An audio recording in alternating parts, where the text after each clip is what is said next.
Okay, with the release of Invincible, episode 7 of the third season, we got to see the start of the Invincible War.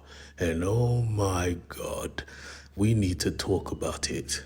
Before we begin stepping into this madness, I'm gonna need you guys to hit the subscribe button. I haven't gotten any new subscribers in the past few months, and it sucks, bro. Yeah. Now, let us begin because the madness starts immediately. This ain't no slow burn. Like, we get into the gritty of things as soon as the episode starts. Eve gets a call. Her client, Invincible, is ripping the world apart. And I mean that in the most literal sense. The goal of the Invincibles from the other universe was simple. Do what I say, and I will give you my own, or rather, your own dimension to do what you want with it. That is a good ass deal, a whole universe. But the thing is, to do that, you have to kill millions of people, and they did that without remorse. I mean, some heroes were strong enough to stand. I'm looking at you, Tech Jacket, but the rest were just fodder. And the Invincibles, some of them were enjoying this way too much, especially because they were weak compared to our boy. Don't get it wrong.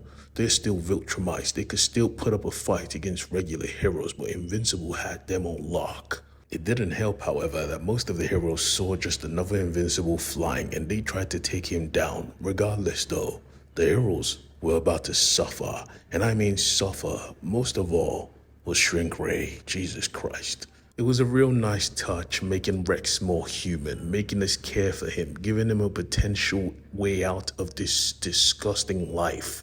But ripping him apart, ripping him away from our lives just like that, it hurt. I actually cried. Yup, a grown-ass man crying for a cartoon character. Cecil was actually going through it because everyone was looking for him for support. But bruh, how the hell, what's he meant to do actually in this situation?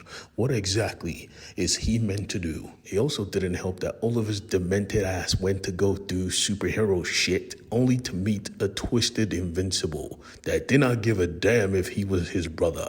He just saw another toy to play with. Funny enough, most of the Invincibles were like this, if not outright evil. They just like combat. And when I say they liked it, I mean they loved it. They had that Viltrumite blood. The Invincible without no goggles went and humbled the Guardians of the Globe. I mean, all around the world, heroes were getting humbled, but these guys ate the beating. Well, you'd be lucky if you get one of them.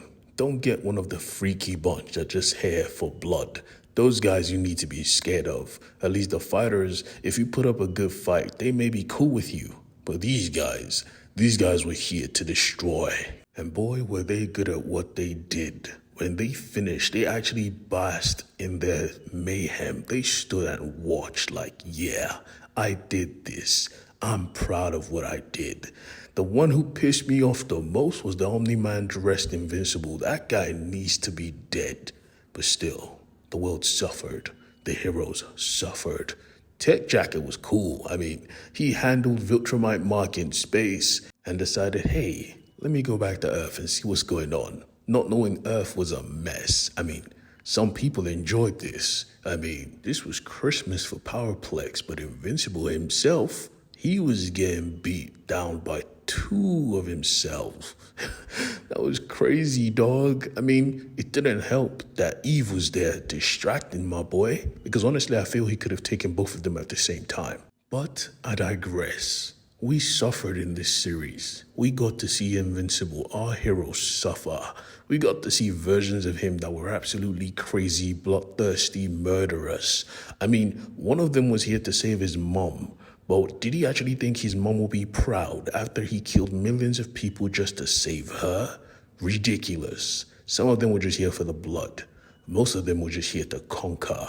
And when they realized that they were not supposed to be serving a lesser man like Armstrong, he just sent them to the garbage dimension for them to be lunch. If you know, you know.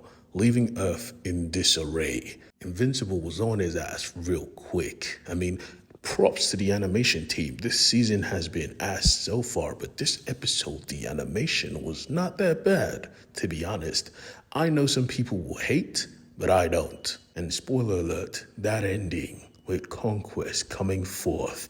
Jesus Christ, I wish he came like 3 hours earlier to face off against like 4 marks at the same time. He wouldn't be that confident. This episode was peak. Anyone that tells you different needs to be blocked. And you're about to witness one of the greatest fights in the whole Invincible franchise and one of the greatest betrayals as well.